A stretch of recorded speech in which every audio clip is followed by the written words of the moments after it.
Hello and welcome to another episode where I will be driving through the history of Ferrari Formula One cars.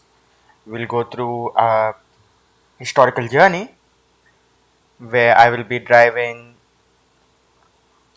all the Ferrari or maybe all the cars that are available in Assetto Corsa that are Formula One that were raced by Ferrari. Hello everyone, welcome to another episode.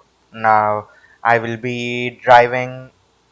Hello everyone, welcome to another episode. Today I will be driving through the eras of Ferrari Formula One team, and re- recently the new Formula One car was launched. Pictures here, and it looks oh so amazing. And what better way to go through Ferrari's illustrious history than driving the Formula One cars throughout the history? And I'm driving all the cars that are available in Assetto Corsa, so of course there'll be skipping of generations. But for now though, this is 1967 Ferrari 312. Why 312? Because, well, as the name suggests, it has a 3-liter V12 engine. And I think this is one of the last cars that had, last Formula One cars without any wings. So, yeah, a wingless Formula One car. It'll be interesting, I think. And this car was piloted by Lorenzo Bandini, John Surtees, Chris Amon, Jackie X, all legends. And yeah, let's drop down the fuel a little and traction control. Yeah, I'll keep it on because I'm using controller and I'm still new to it. So yeah, this thing entered 38 races and it won. Wait, what happened to all the data?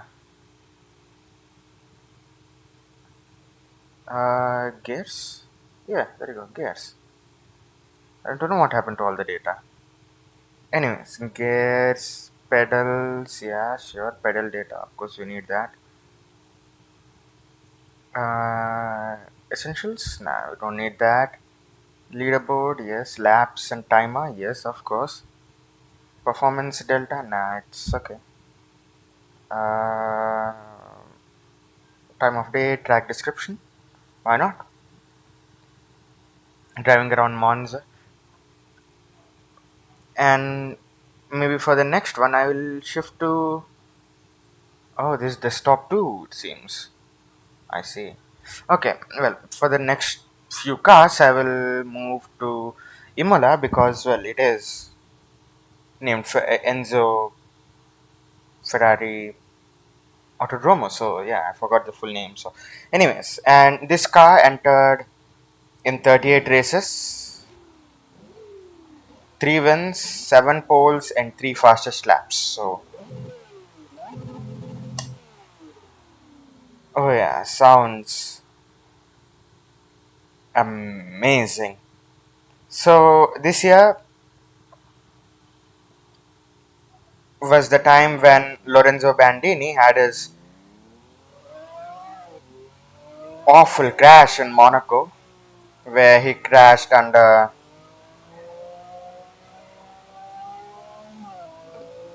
But he succumbed to his injuries later.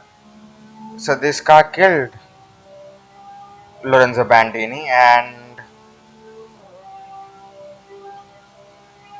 this car had several accidents, but without a race win, and they came only fifth in the championship. Although that uh, nothing new for us Ferrari fans these days, I suppose. So, oh, where am I going? Let's look at where I'm going. Yeah, and this Flatwell was basically defeated by Cosworth's famous DFV engine.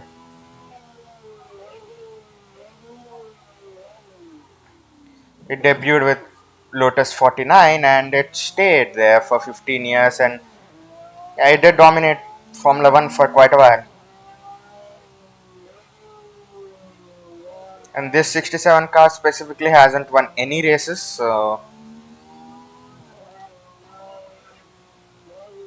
but this same car was raced in 66 and they did win in Monza, so yeah, I think driving around historic Monza would have been better in this car, but anyways, yeah, we'll do couple of laps and move on to the next car. Yes. Oh, this thing is oversteery as hell. Traction control? No, this thing doesn't do traction control, it seems.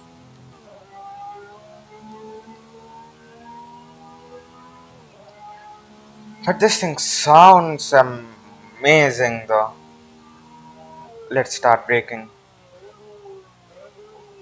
Already too late? No, I think we're okay. We're alright with the brakes. If I'm taking it tentatively, yeah, it is because I'm taking it tentatively. I'm not an expert and certainly I don't know how to drive very fast and I don't wanna crash. So there you go. This will just be a history lesson. Back then, Monza didn't have its chicanes all the way up to Curva Grande. It was completely straight. I mean, not even Curva Grande was completely straight, and Curva Grande, Curva Biasono. Okay, well, interesting. Never knew that. And even this bit, Della Roggia didn't exist back then either. All the way from the last turn, Parabolica, it's Lesmo 1, Curva di Lesmo, and the second Lesmos. Yeah, until then it was completely flat all the way from Parabolica. Of course, if you could take the car flat, that is. And of course, this back straight was still back straight. It did exist, but the Ascari chicane that we're coming up to now wasn't a thing back then either. Just imagine how fast these things were going back in the day, and how scary these are. Okay, that is a bit wide. As I said, don't expect good driving from me. So, and now that concludes one lap around Monza in the Ferrari 312/67, the race it won back in the day. Yeah, it's not a fast time, but hey, it doesn't matter.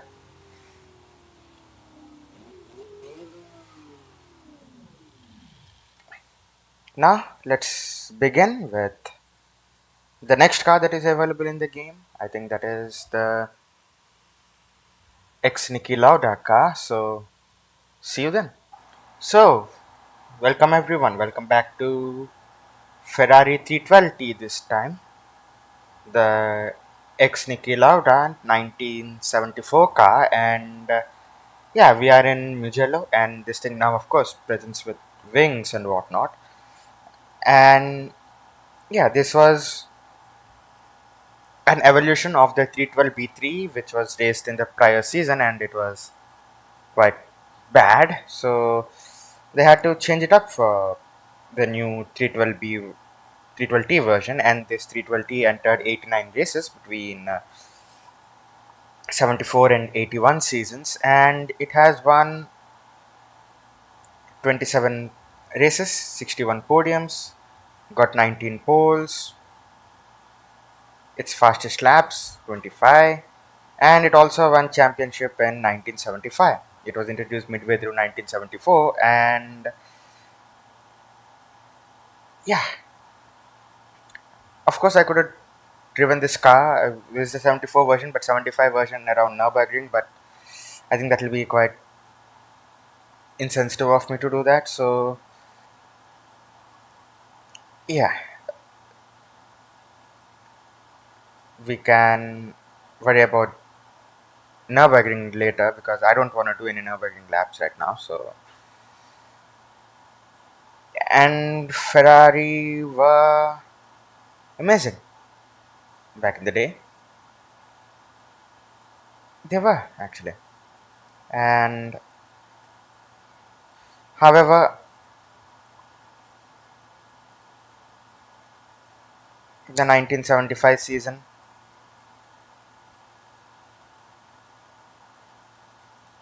was actually quite for Ferrari. Although Niki Lauda did win the championship,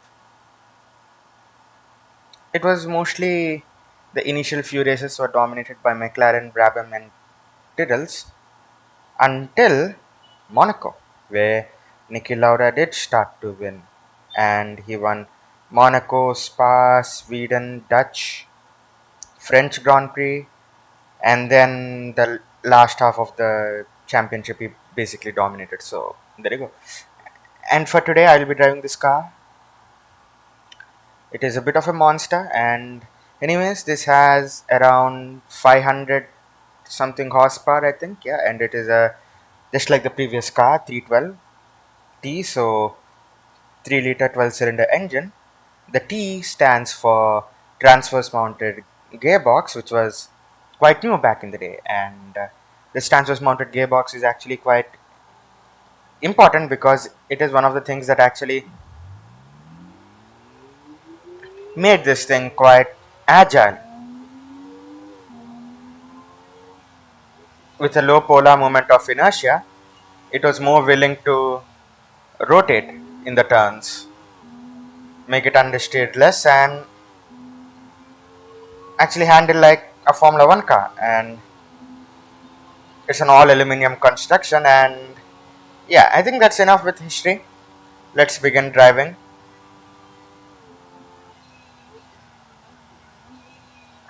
Immediately, this feels so much grippier than the old 312 because, well, this has slicks and what passes up for wings. So it has a bit of downforce compared to the old one, and mostly the gearbox, the tires, and the engine are so much more drivable. So, and this thing is so much more stable. So,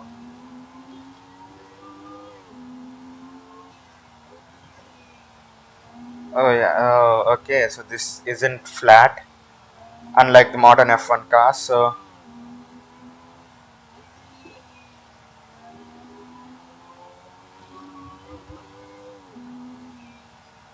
yeah. So yeah, it does handle quite well, though. It does handle quite well. Of course, Niki Lauda's famous rivalry with James Hunt actually did happen in the upcoming season, and well, we all know the story. So quite well documented in Rush, the movie. So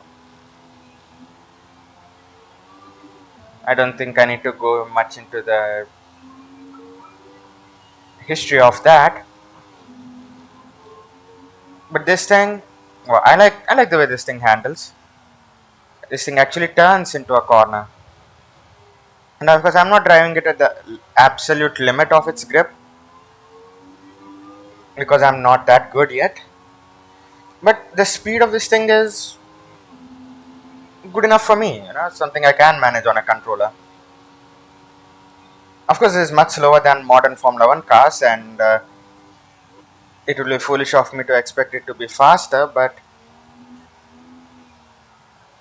for its time, it was quite fast, and certainly it wasn't as safe back in the day.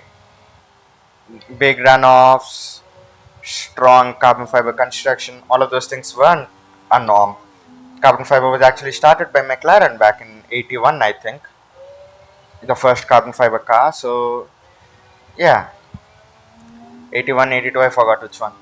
When the turbos was introduced, actually, for the first time into Formula One. So,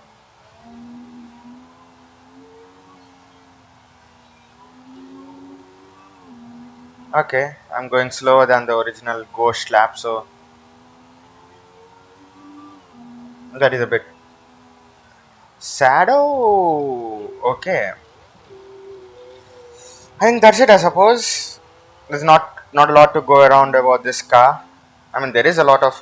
It's technically quite marvelous, but yeah. And one more thing before we end, they actually did try a rudimentary version of a semi-automatic gearbox, but it was later ditched because it wasn't good enough. Apparently, at least this thing doesn't understay quite as bad as noted by Niki Lauda in the previous 312B3. We know the famous meme around Fiorano, famous clip of his when driving around Fiorano. So yeah, I don't think I can put that movie clip here because copyright. So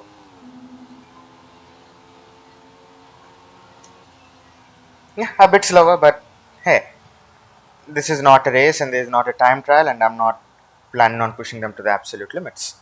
So that was 1974, and this thing eventually received multiple upgrades and it did win multiple championships. With Niki Lauda, it won three championships overall, three drivers and four constructors. 75 and 77 with Niki, and 79 with Jody Scheckter, and combined four constructors championships: 75, 76, 77, and 79. So quite good. What happened in 78 though? Not sure. Anyway, so I wasn't even born back then. So welcome to 1991 this time, when the cars were actually finally naturally aspirated again, and Ferrari had its infamous V12, uh, ever so glorious sounding V12, with this time I with a sequential gearbox. It's no longer manual gearbox, and yeah, this car was quite inconsistent with its handling, and yeah, it did qualify on the front row in 91 when it was introduced during French Grand Prix, but he was eventually passed by Nigel Mansell in his FW14, which eventually became the FW14B, the active suspension variant. Wow, that was something. So the engine is, as we said, a V12 and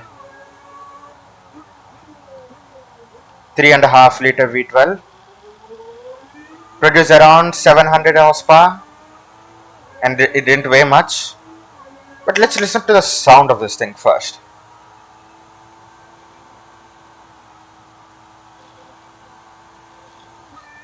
Yeah, amazing, right? Indeed. I like the sound of the V12s and the way this thing goes down through the gears. Wow, the gear shifts. ASR Formula have done a good job actually.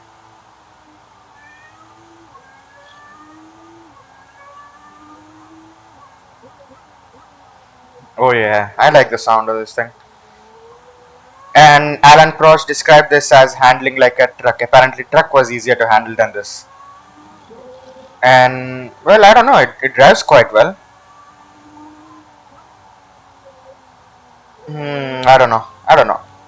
Anyways, of course, Alan Prost knows better, so who am I to judge his racing ability?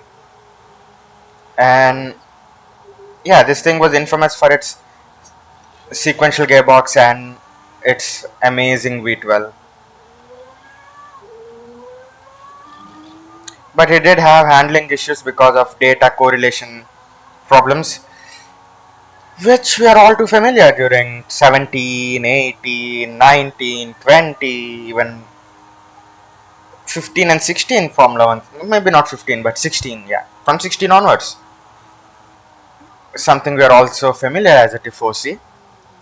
The sorry, the data correlation issues and all that. They would introduce upgrades and then it would go bad. Quite unfortunate. So yeah, and this season was won by Ayrton Senna, I think, in his McLaren MP46. Oh, okay, that was oversteer through the middle of Rouge, but well held, I think. And yeah, it didn't win any races. It got six podiums in the 10 races that it did enter. And this was one of the reasons why Alan Prost and Ferrari had a huge fallout. This car and Ferrari's mismanagement back in the time. Ferrari and mismanagement is a tale that is quite familiar, like what they did with Sebastian Vettel. Of course, Sebastian Vettel's issues were brought upon by himself, especially the 2018 season. But the way he was treated post 2018, post Germany 2018, was quite appalling by the team actually. And that they had to remove all the upgrades for Singapore Grand Prix for them to actually win, for them to actually get back to the winning ways, which Kimi Raikkonen did back in US Grand Prix that season. Although by then it was too little too late, and yeah, Ferrari and mismanagement is something that we are also familiar with.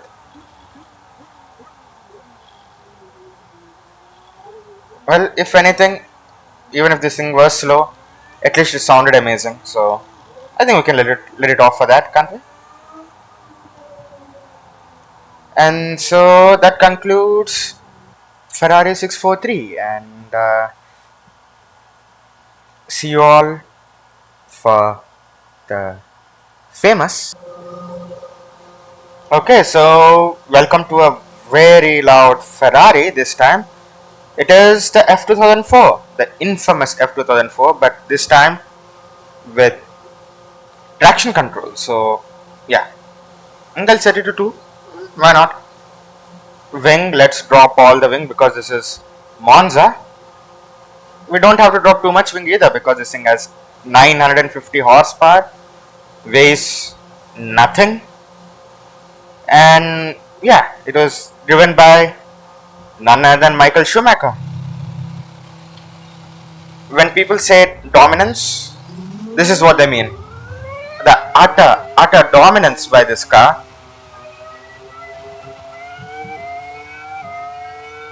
And this car was something that is quite fond to me because when this was first introduced, well, I was in kindergarten. Okay, we are breaking too early. I was in kindergarten, and the way this thing dominated, of course, as a kindergarten, I never knew anything about Ferrari or Formula One or anything for that matter. Growing up in India, it's not one of those things that you see anyways regularly, and because it's mostly dominated by cricket. But yeah, this is one of those cars that fascinated me about Formula One, certainly. This was the quintessential Formula One car, and well, we can see why. And utterly dominant, and look at the straight line speed. Wow, and I didn't even remove all the downforce.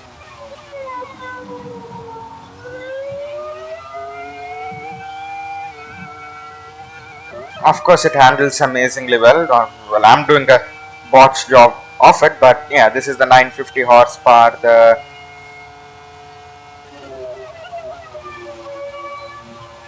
qualifying trim version.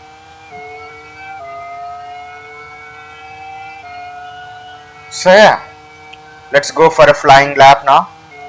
And some stats about this race, about this car. It entered 20 races, won 15 of them. Oh my god, it's still too early on the brakes.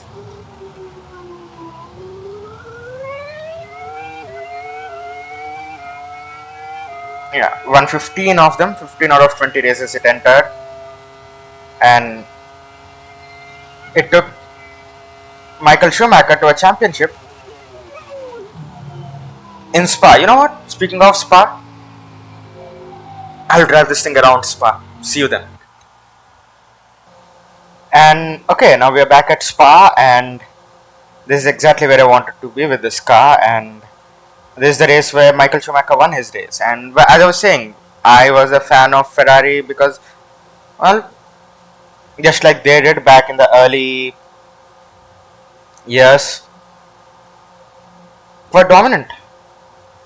It's like I was in school, but eventually, after 2013, it all went to crap.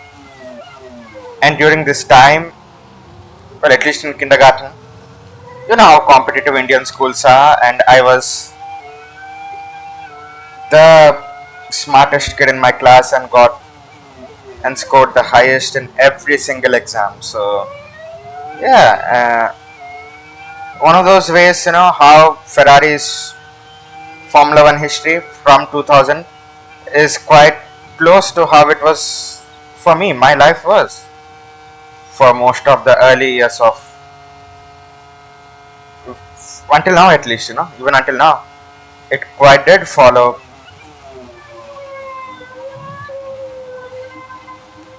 my life trajectory. And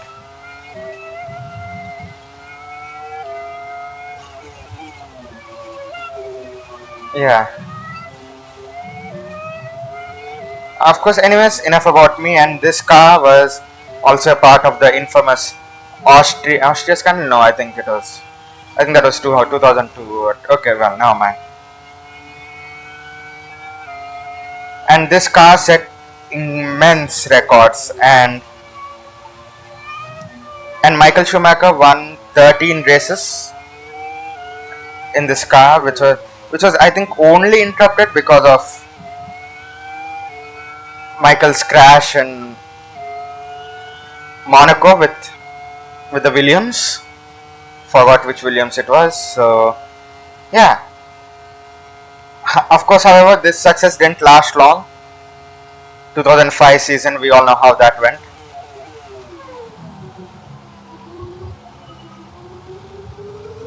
So wow, that's it. 144 already, and that wasn't even a particularly good lap from me. Wow, okay. It was clean, but it wasn't fast. Or at least that's what I thought. But okay, this thing is clearly fast. 320, nearly 200 miles per hour up Rouge and Radion. So yeah,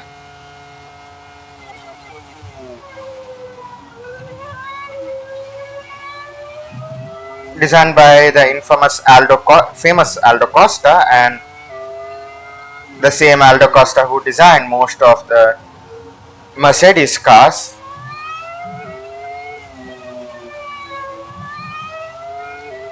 And that record of 13 race wins in a season was eventually beaten by my second favorite driver. Oh, that was too wide.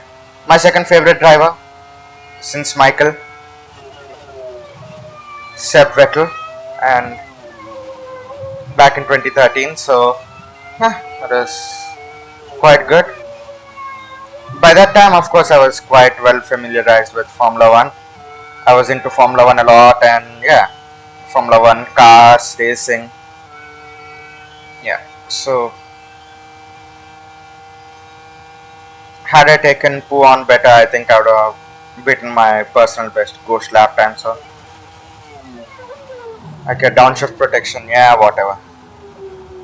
I love Formula One cars, how you can bang through the gears so fast. Wow. You know what? I think I had to drive this car a lot more. This thing is amazing. I want one of these things. I want to drive one of these things.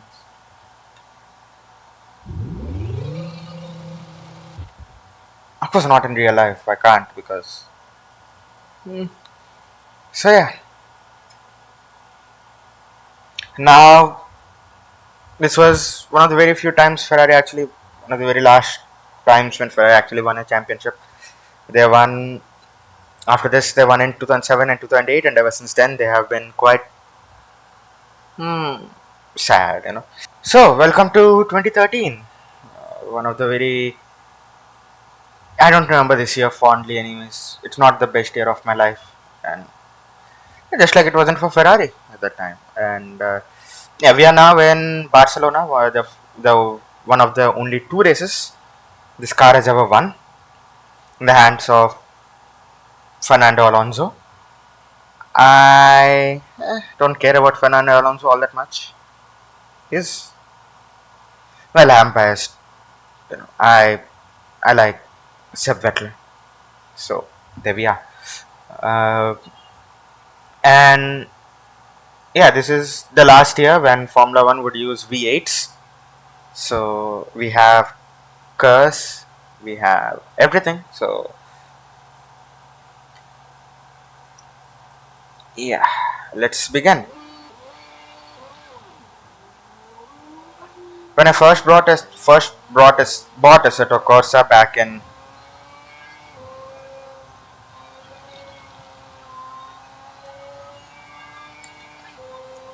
okay, and now we also have DRS, of course,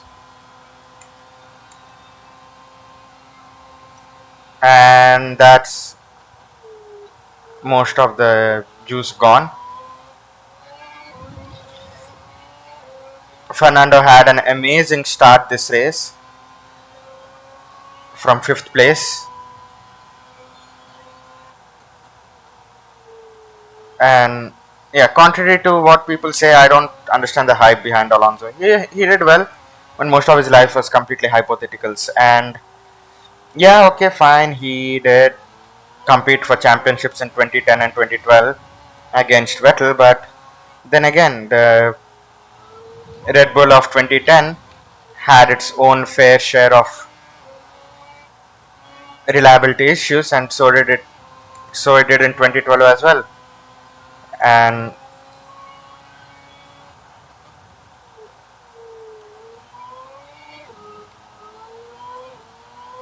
and hmm, I don't know why they are considered the best seasons, and certainly this season wasn't anything to write home about for Ferrari, and we know why. While the Ferrari was bulletproof in its reliability, it wasn't bulletproof in its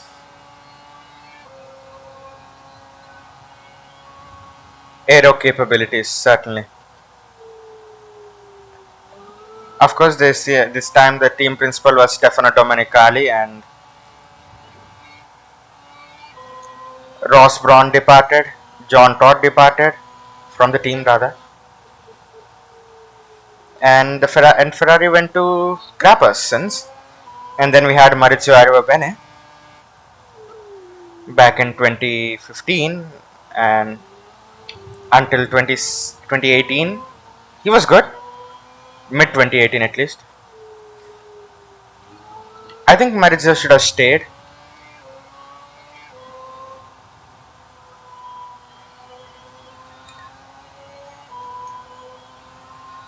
I think Maurizio should have stayed actually.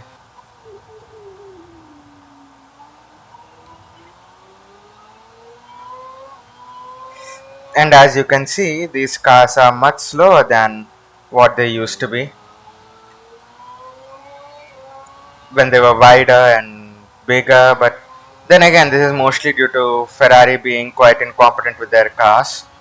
Again, nothing new.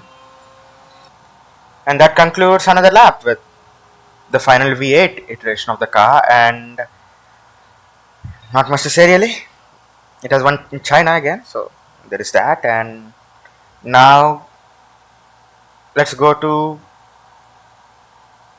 the V6 Turbo era, and then 2015. I think one of the best modern seasons, you know, along with 2017 and obviously 2021. 2021 was amazing. So yeah, I like the season mostly because of Sebastian Vettel's exploits in during races and qualifying. This era where Mercedes dominated, and well, yeah, one of the only challenger to Mercedes was Sebastian Vettel in his 2015 SF15T. Wait, let me pull up the ERS management thing. Yeah, there you go. Put to motor. Yeah, sure, why not? Reduce the region, not region, sorry, the engine braking. Yeah, and I guess that's it. So let's begin.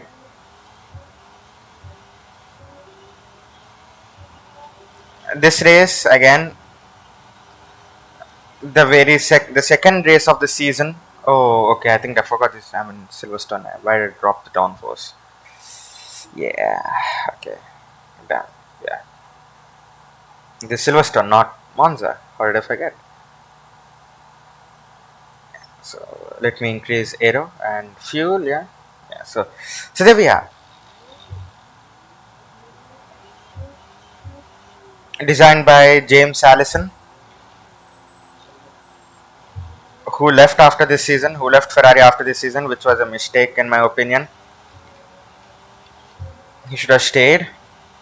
Ferrari would have produced something that would resemble a decent car if he did. Oh, yeah. I forgot. The tires will be cold, and this car doesn't have quite as much aero as the modern Formula One cars, which I'm quite used to. So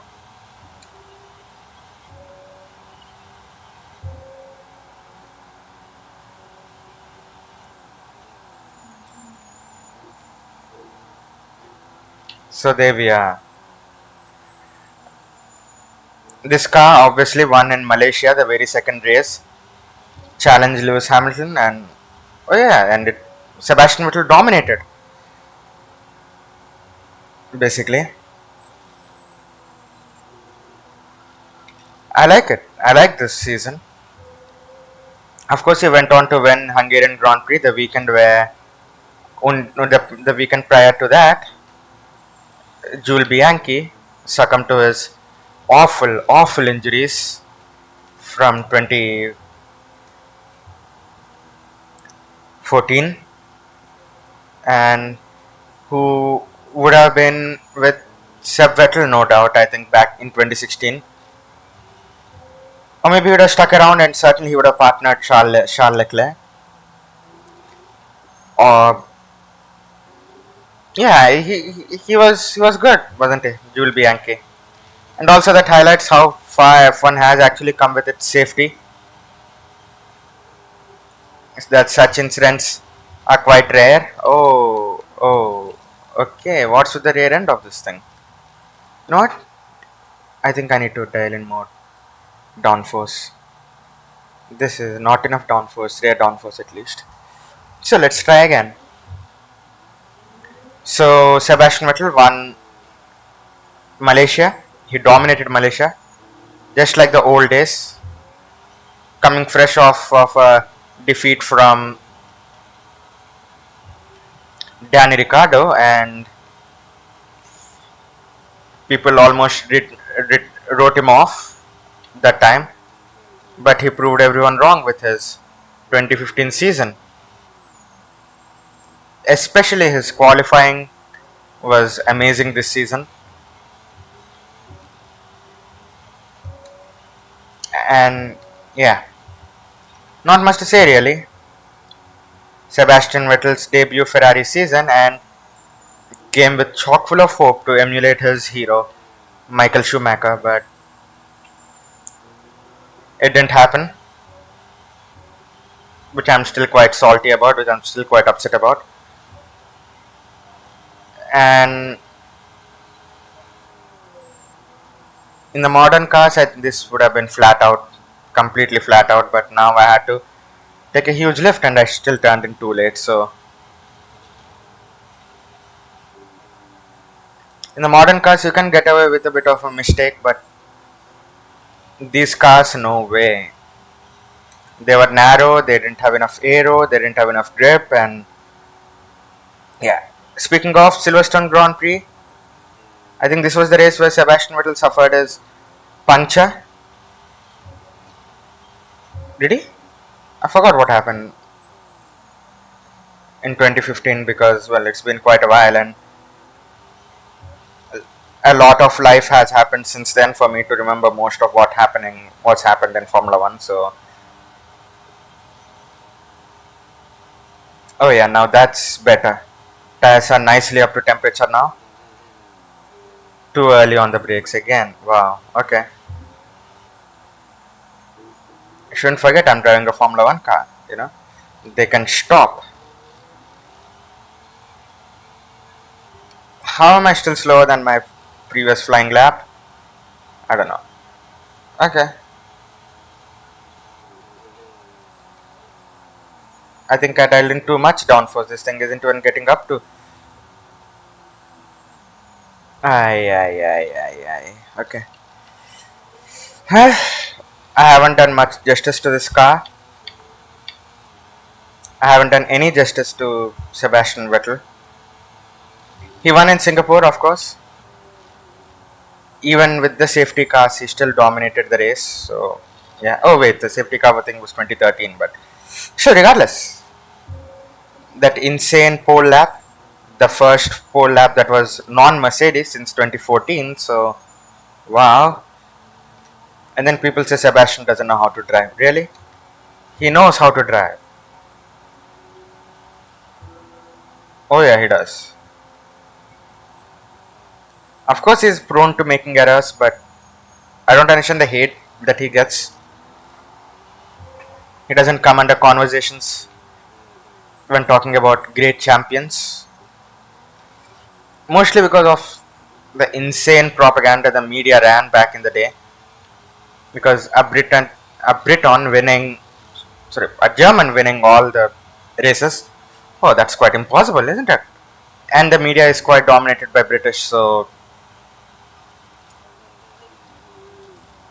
yeah, I think regardless, he is my hero. I love Sebastian Vettel. So there we are, his 2015 car, and now let's go to the 2017 car. This time with wider cars, greater regulation changes, and hoping that Mercedes would be curtailed to an extent because the 2016 and 2015 seasons were quite dominant by them, and the 2014 season, well, there's nothing to say really. They won everything, literally. And even 2016, except for Max Verstappen's win. Also, that was because of their crash, Nico Rosberg and Lewis. In 2017 season, the season where the cars got bigger, faster, and people were hoping that Mercedes could be stopped somehow. Well, that never happened. So, yeah, and Ferrari SF78, it celebrated its 70th anniversary, won 5 races, and that was Australia, Bahrain, Monaco, and Australia, Bahrain, Monaco, Hungary, and Brazil. So the races that Ferrari won at that time. So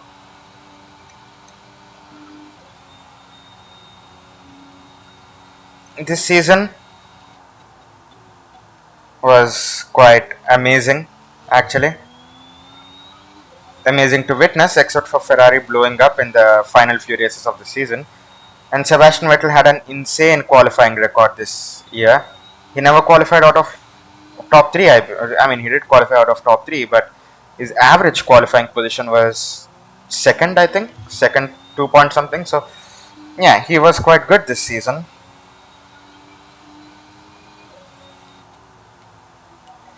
And this year saw the cars break all sorts of lap records, and what would be what we all thought certainly when Sebastian Vettel won two back-to-back races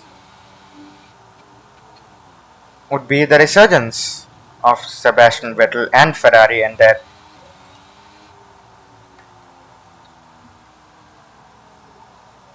championship since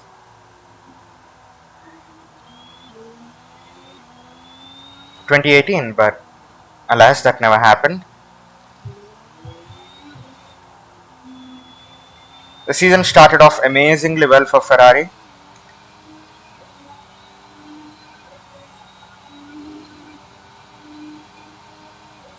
Yeah, and this was a season where uh,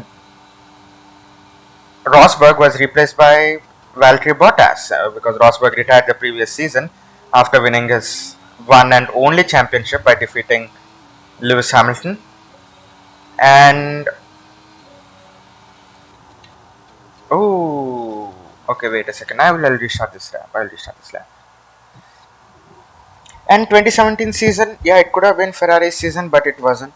Of course, Sebastian did make a high-profile mistake, or rather, it was more of a racing incident back during Singapore. And in Canada, he was poised to finish very well, but then suffered damage, front wing damage, because of Verstappen going around the outside at the start of the race, and then Ferrari being well. Ferrari didn't notice the front wing damage,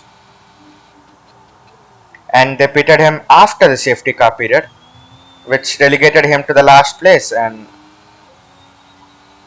well, he made an amazing comeback. Of course, the overtake on the both Force Indias was fab. Let's say, yeah, and he finished an impressive fourth at that time, and still was leading the championship. Of course, Monaco, we all know the Ferrari front row lockout. I think first Ferrari poles in Monaco since 2001.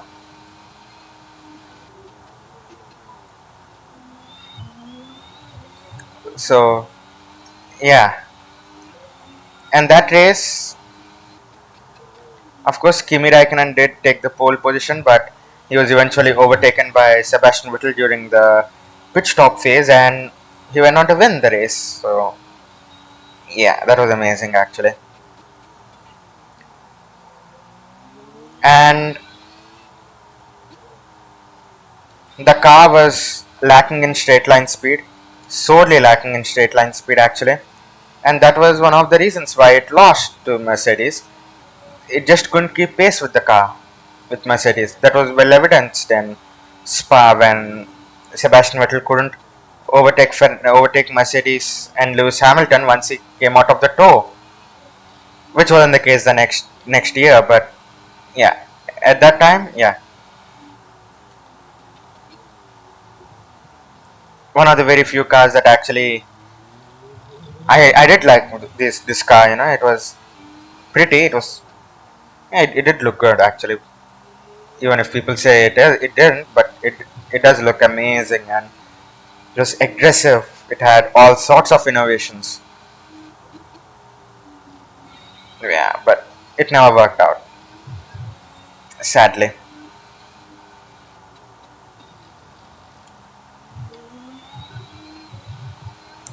Even if Sebastian Vettel didn't win the Singapore race, or rather, even if he did win Singapore, it wouldn't have mattered actually, because he would have still lost the championship.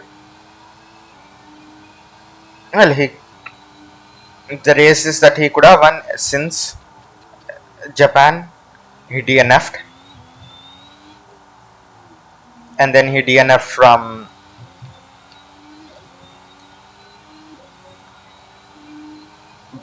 DNS rather. I think in some race, I forgot which one. He didn't even start the race, and reliability was always an issue. Reliability, lack of power, and lack of organization from the team certainly, which we still see to this day. You know, Ferrari and not having an organized team structure.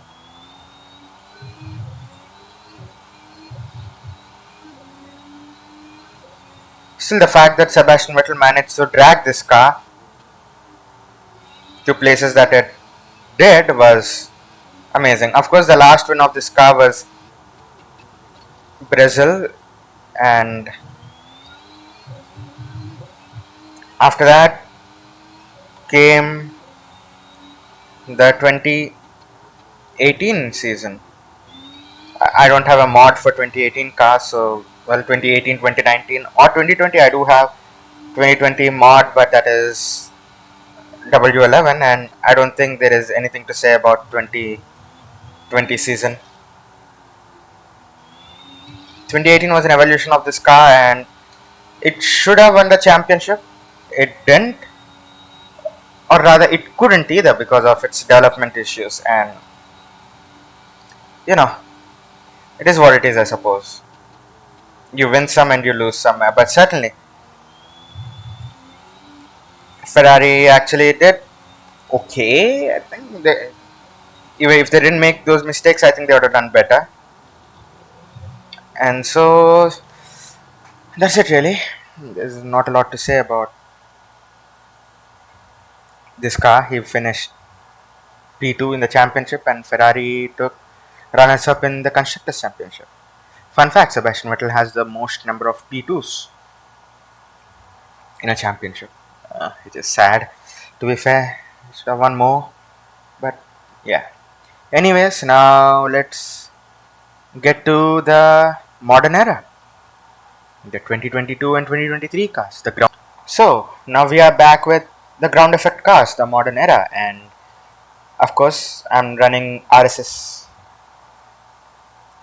Formula Hybrid 2023 as my mod, and it is so well designed, especially the paint job. With that paint job, this car, oh, it's just beauty on wheels. Certainly, this is the 2023 version of the car, and it's not the quite actual Ferrari car, but close enough, certainly.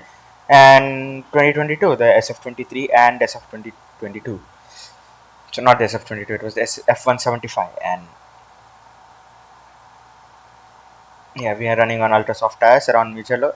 F1 should have gone back to Mugello. It didn't, but it should have.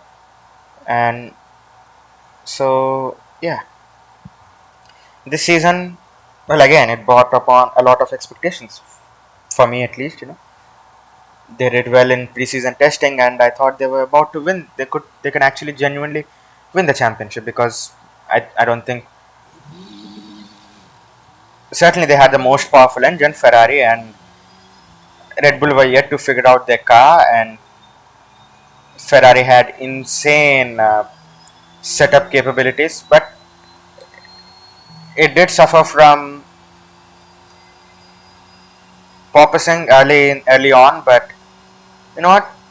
Porpoising aside, it was quite good, and then the technical director ruined it for everyone. Actually, ruined a good fight, and then of course Charles Leclerc made his error in France, a race which he should have won comfortably.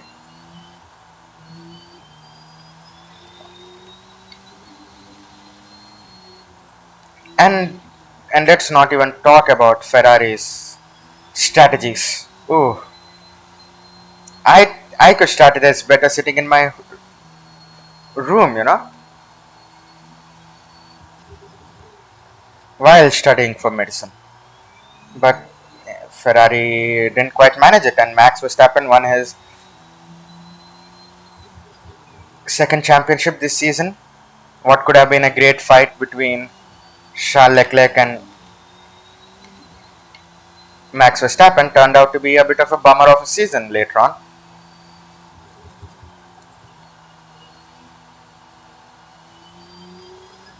And then, of course, the infamous Mattia Binotto.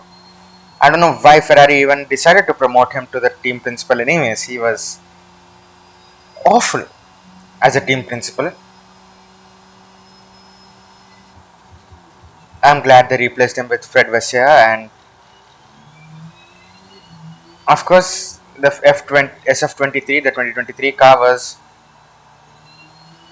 bad, and Max Verstappen won all but one race, which was won by Carlos Sainz in Singapore. So that was something, I guess. And of course, who can forget the greatest overtake ever? You know what? I'll restart this. I'll add some more downforce and restart this session. Yeah. And how can we forget the last lap pass by Charles Leclerc at 350 kph? Wow, on the brakes. That was amazing. And since Japan, actually, Ferrari did find some pace, which was nice to know, nice to see. But by then it was too little too late in 2023. And 2022, they had awful tire wear ever since the changes in the technical directive. They had issues with tire wear, and that meant that strategies got immensely complicated.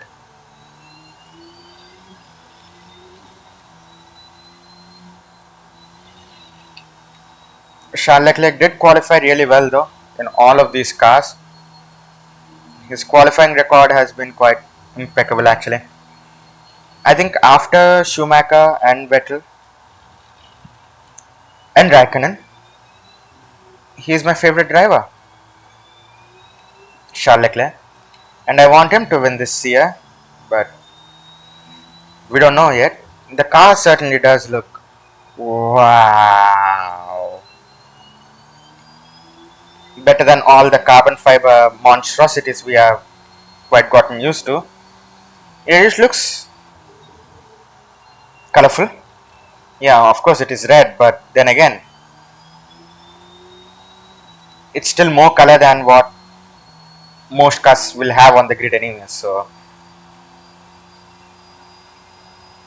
yeah, and from the next season, Lewis Hamilton will be driving for Ferrari. I was never a big fan of Lewis Hamilton, but I'm a fan of Ferrari, so I guess I have to support him. And wow, that was awful. Anyway, so I guess that concludes this brief little history lesson going through various seasons of Ferrari.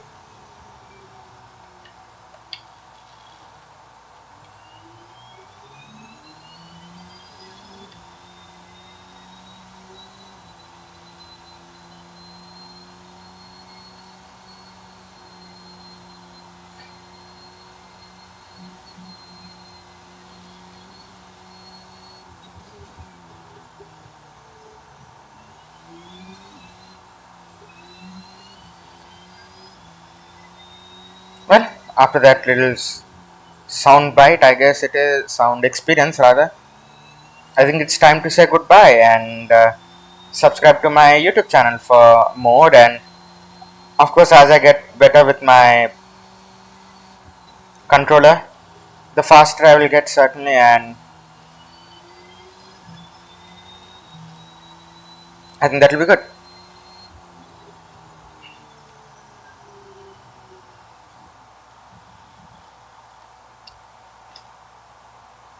Thanks for watching. Please subscribe to my channel and goodbye.